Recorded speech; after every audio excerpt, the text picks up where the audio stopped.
போட முடியாதுடா. இப்ப என்னடா பண்ணுவ? ஓ, நீ அவ்வளவு பெரிய ஆம்பளையா இல்ல? டேய், இது உங்க அப்பனோட இடமா உங்க அம்மா வச்சிருக்கானே அவனோட இடமா? என்னலே பாத்துட்டு இருக்கீங்க? துட்டுங்களா அவன.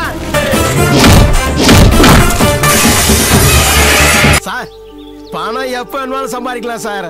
ஆனா உங்களை மாதிரி நண்பரை சம்பாதிக்கவே முடியாது சார். வரட்டா சார்.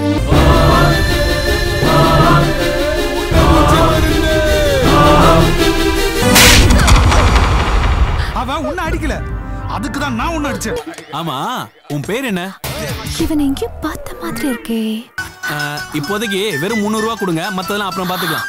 என்னது 300 ரூபாவா?